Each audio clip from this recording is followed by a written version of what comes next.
Welcome to this course, PJS 3217, Conflict Resolution and Management for Governance. My name is Mr. Waso Wakwabubi.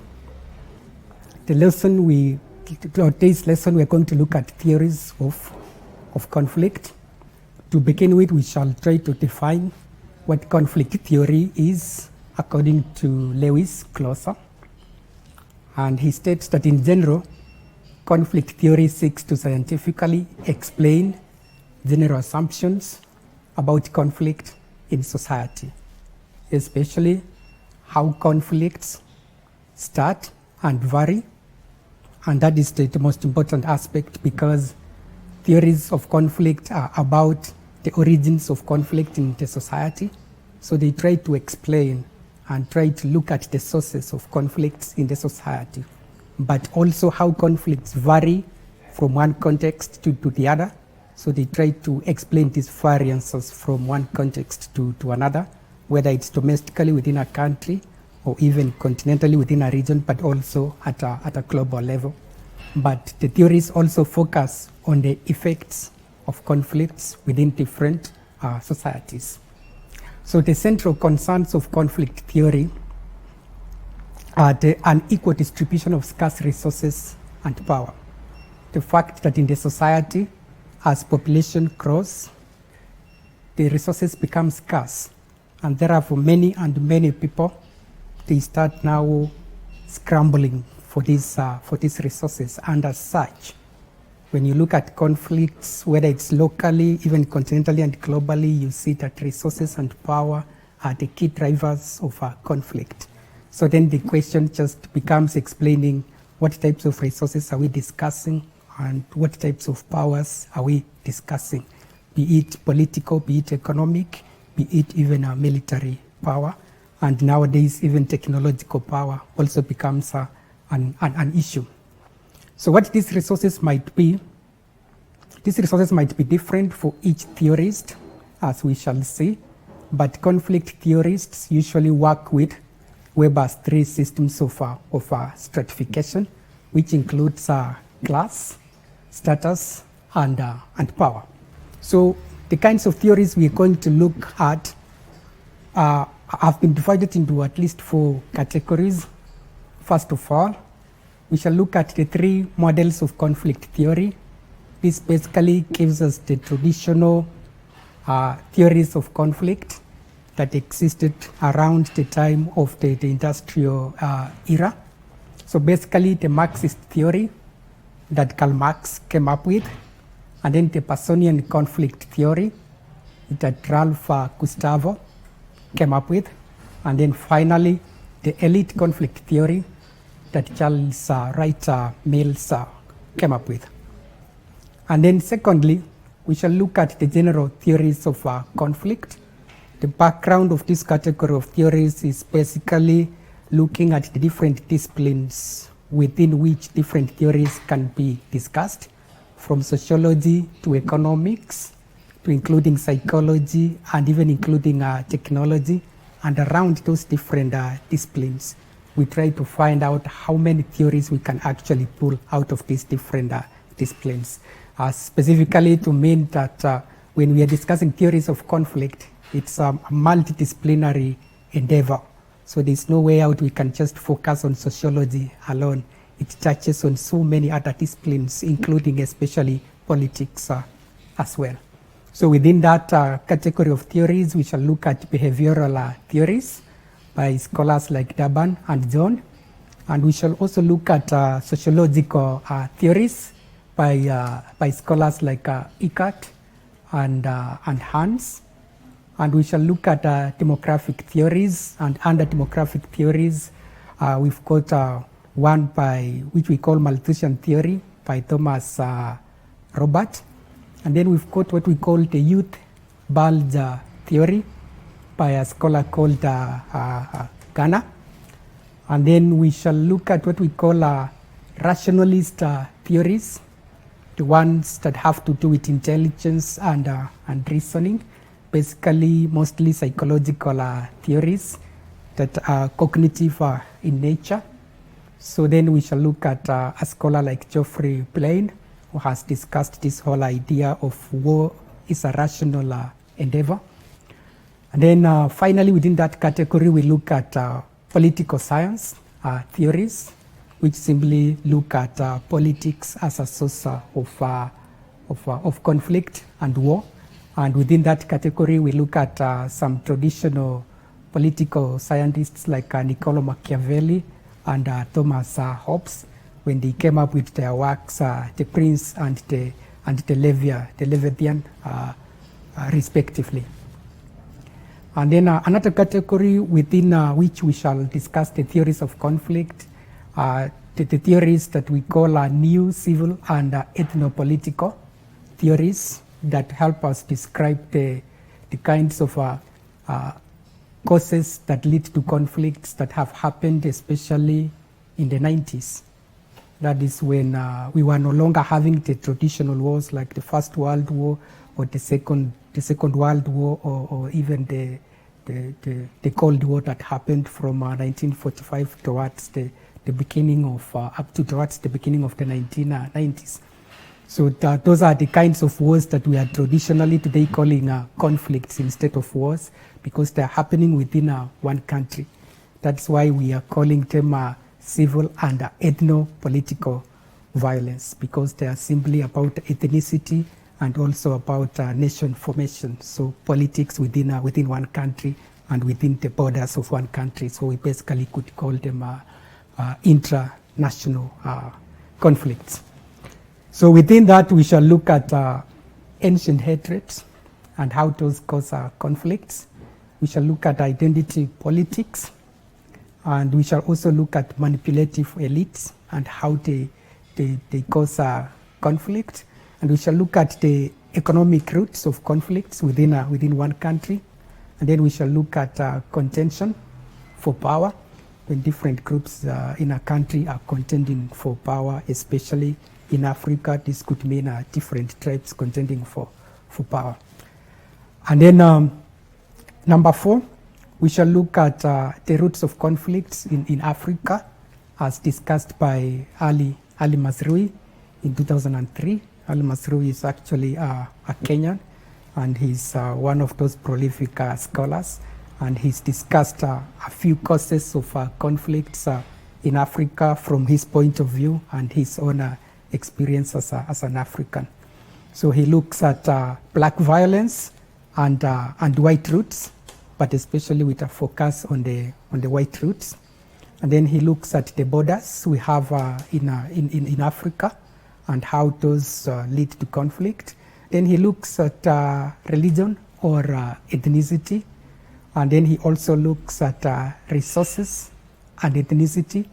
And then he looks at the modern weapons and the pre-modern armies as a cause of conflict. And he also looks at dualism and pluralism as a cause of conflict. And lastly, he looks at Africa and the whole idea of how many wars we've had in Africa, as in those that are between countries, and how many have just been conflicts, and which ones are even better between a war and a conflict. So moving forward, we start looking into each of those categories of theories briefly, so that then we can get to understand what some of these scholars are saying about the causes of conflicts. So I want to begin by looking at the 3 models of conflict theory, which roughly gives us the Marxist theory of conflict, and the Personian conflict theory, and then finally the elite conflict theory. So I want to begin by Karl Marx and his Marxist theory of conflict. And Karl Marx basically divided the society into 2 classes. And one of those classes was the working class. The working class are those people who work in companies and in factories and in the industries. But then he also discussed what he called the capital class. The capital class are now the owners of those factories and those industries. So he actually said that the capital class are the owners of the resources are the owners of the power within the society. So his explanation of conflict was that if the working class do not organize and demand for their rights, there's a way in which the capital class, which he calls the bourgeoisie, will make sure that they are exploiting the working class, and the working class will not have their rights. So the capital class could try to do things like making sure there are no weekends for the workers, could make sure that when workers want to go for leave, they cannot go for leave, to make sure that the wages they are paying the workers are not the required wages. So basically they are exploiting the working class. As such, he said that, and in that connection, he says that the government is likely to team up with the capital class so they can exploit the working class. So in that connection, he says the working class has to organize. And this led to some revolutions, like in Russia when we had the Russian revolution in 1918.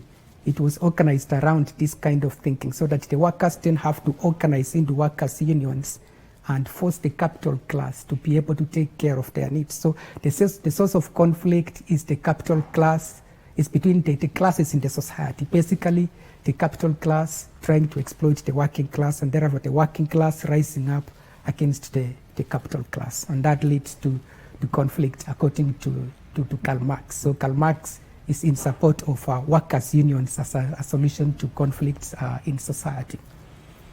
And when we come to the Personnian conflict theory, so because Ralph wrote a little bit later after Marx had already written, and so many other things had started happening in the society, including there being more than 3 sectors, in that now we had the government, and we had the capital class, and then we had the working class. But democracy had also started coming up. So within the society, we could also start discussing things like human rights and the rule of law. So the Personnian conflict theory tries to focus on the power is not just with one class. The power is not concentrated in one place against the other place. But he discusses the whole idea that there are different groups of people within the society who hold power. And that where conflict comes from is when, like, the government tries to get people to do something, what we call legitimate power. The people have given the government the power, but for the government to get the people to follow a certain thing, to get the public support, that is where then conflict comes in. So that then the government has to make sure that it gets a consensus from the people, so that people cannot be forced to do what they do not want to do. So there's a way in which they can refuse. So that then conflict arises when the government or when the powers that be fail to convince the people to do what they want them to do. So that is the Personnian theory. It diversifies power a little bit. It opens it up a little bit so that it's not just between 2 classes and concentrated in one capital class, but he opens it up to place it in different entities within the society, and it discusses the whole idea of consensus. Then conflict is a result of lack of consensus in what the powers that be want to do. So if people refuse to follow, then that is where conflict begins. And then Charles Wright discusses the elite conflict theory, and he actually identifies 2 classes within the society. So he discusses the elites and the masses. And therefore he says that conflict in the society is between the elites and the masses. And he says that the power is concentrated in the elites. And he actually identifies 3 types of elitism, which he is calling the economic elitism, and then there's the military elitism, and then of course there's the political elitism. So he says that when you take these 3 types of elitism, the political, the military, and the economic, and then you concentrate them in a smaller group of people, and these people could end up making the government. So they dominate in decision making. They can make policies, make laws, and then come up with different things for the society. But later on, when the masses look at the decisions that were made, they find out that even if they were asked to participate a little bit, these groups of people, the military, the government, and even the economic elites, did not take care of the needs of the people. So as a result, people then have to organize and try to get the government to include their needs within the policies and the laws that they make. So that is the elite theory. Is about the three forms of elitism and how power is concentrated in that, and how later on that can actually lead to conflict because the masses are not represented. The elites tend to leave them out. Then we can move to the next group of theories that I have called the general theories of conflict. And like I mentioned earlier, these are the ones that are basically based on the different disciplines to give an impression that when you are analyzing conflict using theories, then you have to make it a multidisciplinary endeavor as opposed to just focusing on one discipline. So the behavioral theories are actually psychological theories, and they try to explain conflict as originating from people internally. So they are actually rooted in the behavior of the people. So some psychologists have argued that human beings are inherently violent, just like animals. This aggressiveness is fueled by displacement and projection, where a person transfers their grievances into bias and hatred against other races, religions, nations, ideologies. So conflict is being discussed as a behavior that actually people do not learn, but a behavior that they are actually born with. So that a human being naturally is aggressive and is violent, that when provoked, they are likely to respond with violence as opposed to responding with wanting to talk and negotiate on whatever thing they are arguing about. So by this theory, the nation state preserves order in the local society while creating an outlet for aggression through warfare. So this theory tends to tell us that the government can try to maintain law and order from within, and if people must fight, then they organize in such a manner that this fight is not within their borders, but they can go and fight with a neighboring country just to be aggressive if they want to express their anger, but that you cannot control people from not fighting. So if war is innate to human nature, as is presupposed and predetermined by many psychological theories, then there is little hope for ever escaping it. And later on you will see that this becomes more or less like an area of agreement for most scholars and theorists, that war is inevitable. We cannot actually avoid it. And then we quickly look at the sociological theories under the discipline of sociology. And this basically explains the whole idea that conflict is a result of what happens in the society, how people socialize, the economic aspects within the society, the culture of the people, and what people are doing in the society, and how this contradicts with each other.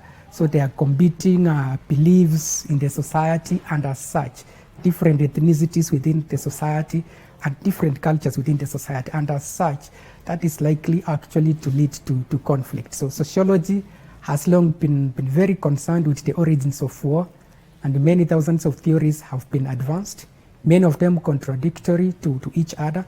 Sociology has thus divided those kinds of beliefs into a number of schools, and one such a school is the primate, the Ethnopolitical, primacy of domestic politics, that sees war as a product of domestic conditions, with only the target of aggression being determined by international realities. So that in as much as we have international wars, that the origins of these international wars has got nothing to do with international relations, but has got a lot to do with the internal struggles, social struggles within a society. And then people only reach out to fight other countries so they can express their anger about what is happening within their own countries. So this is just the different cultures, the different ethnicity, and how this determines the sharing of resources within the society is then likely to lead to conflict. And then the demographic theories are basically about statistics, and they are divided into two, such that then we have the Malthusian theory that Malthus came up with. And this theory tries to explain the whole idea that that because of population growth, then we end up with too many people living within the borders of a particular society, and the resources become scarce.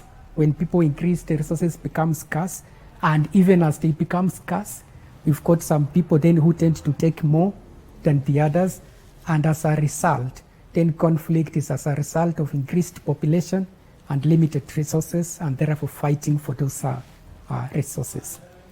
And then the second theory under the demographic theories is the youth bulge theory, which then discusses that in most countries, especially today, the number of the youths can almost make up 75% of the population.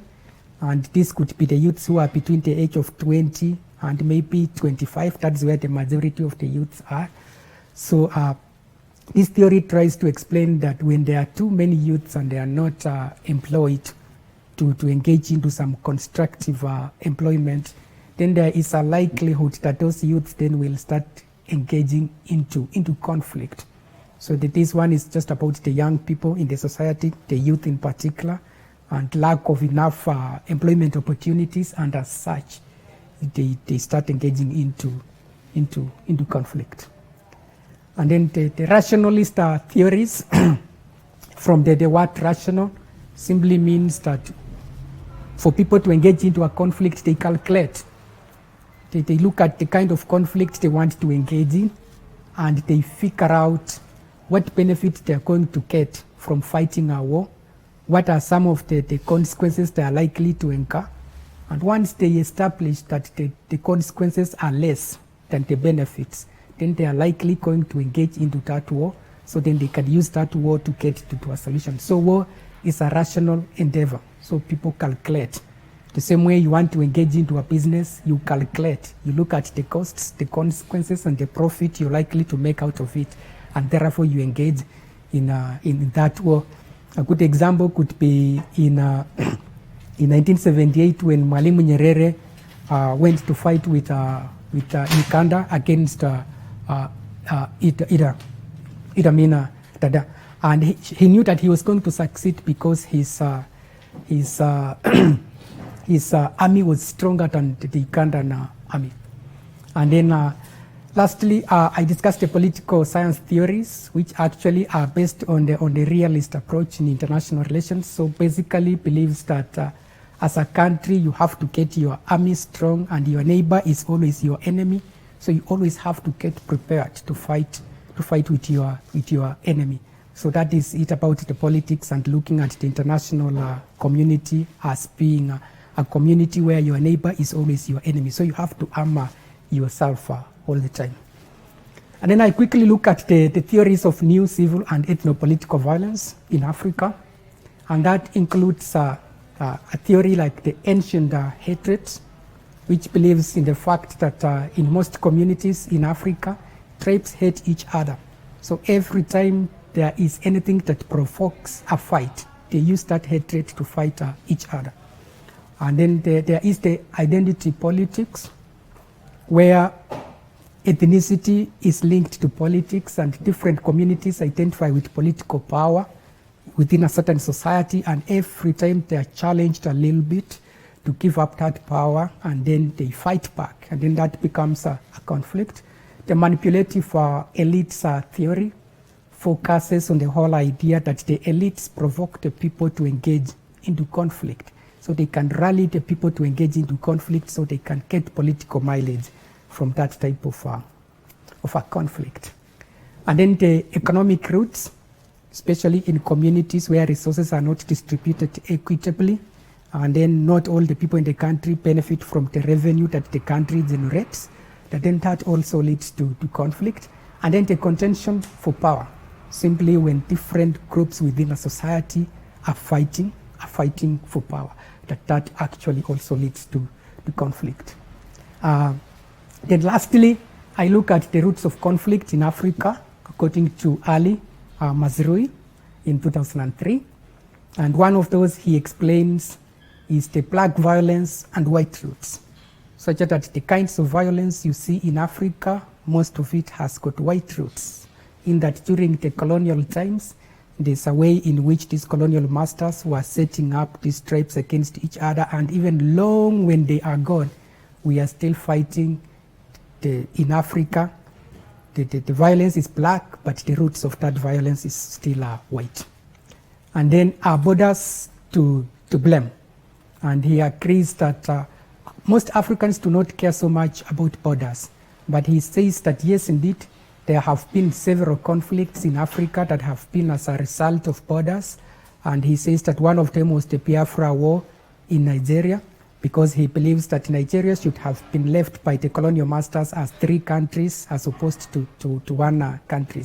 So he looks at the Igbo and the Yoruba and the Hausa, and he says that these people were supposed to be left as 3 different regions, and the fact that they were left together led to a lot of fighting in Nigeria during the late 1960s. And he also mentions the Somali people in Africa. And then he says that they were left scattered in different countries in Africa instead of a map being drawn in a way that they could be left in one country. And their effort to try to unite as one people has led to so many conflicts, because some of them are in Djibouti, some here in Kenya, some in Somalia, some you find them in Ethiopia. So that the maps were not drawn properly. But he says that ideally, most Africans do not fight across border, they fight within the borders. Religion or ethnicity, and he said that religion and ethnicity are both causes of conflicts in Africa, and that in Northern Africa, usually they fight because of religion in countries like Algeria, but that in the rest of Africa, including Central and Eastern Africa and Southern Africa, we mostly fight because of ethnicity. And then he discusses the whole idea of modern weapons and pre-modern armies. And he mentions that after independence in Africa, we had pre-modern weapons, but then our armies were actually disciplined, so that even if the weapons were not modern, the armies were disciplined and they rarely went to war. But that today in Africa, we've got what we call modern weapons and pre-modern armies. So we've got lots of coup d'etats, so that then the armies want to topple the government, so they are not disciplined, and that is a cause of conflict. And then he discusses the whole idea of dualism and pluralism, that there are communities in Africa that are dual, which means there are only 2 tribes, like Rwanda, the Hutu and the Tutsi, or like you go to Zimbabwe, the Shona and the Ndebele. But some other communities like here in Kenya, they are pluralistic, so you can have 42 tribes. So he says that in communities that are dual, like Rwanda, when conflicts arise there, they are likely to last longer. And even if they are short term, like in Rwanda, the conflict only lasted for 100 days. And then within 100 days, 600,000 people to 1 million people had been killed. And they were not even using modern weapons, they were just using machetes. So he's discussing that dualistic communities are very dangerous. When conflicts happen there, they cause a lot of harm. And then he discusses war, a curse or a conflict. And he says that in Africa, it's not countries fighting against each other instead. It is communities, tribes fighting one another within one country. And he therefore notes that when there are wars, that wars do not lead to a lot of damage as opposed to civil conflicts. So he's saying he would rather in Africa we had wars, a country like Uganda fighting with a country like Kenya, as opposed to a country like Rwanda within itself. The Hutus are killing almost all the Tutsis. So he says that the fact that we do not have wars in Africa, we need to look at it whether it's a curse or actually a blessing. And his point is that we would rather have wars where 2 countries fight each other, because that war will be short term, and then the consequences and the harm will not be that big. Yeah. And then just to sum up, then the conflict theory in a manner tends to tell us that all societies have underlying conflicts between social groups, that it's obvious in each society that change is as a result of such conflicts being played out, So means that conflict is inevitable, whether you like it or not, it will happen. That conflict between the classes determines social change. That conflicts sometimes are good for social change. That power goes to the winning group in the conflict. Therefore, the competition goes on and leads to conflicts which could be violent or non-violent. That social consensus is an illusion. Conflict is inevitable. So that then we can look at that narrowly within one country and one region, but also globally, that this is the case as well. So that is the end of our lesson. Thank you so much. These televised lectures supplement our robust online learning going on our MKU online platform. You can view more on our televised lectures via our online platform. We are in a digital era, and Mount Kenya University knows this. The following are the steps to follow so as to complete your online application. Download the application form from the website www.mku.ac.ke. Attach copies of your academic certificates and ID. Pay the application fees via M-Pesa pay bill number 270988. Your ID is the account number. 2,000 shillings is the charge for a postgraduate. You can also deposit in the bank accounts provided on the website.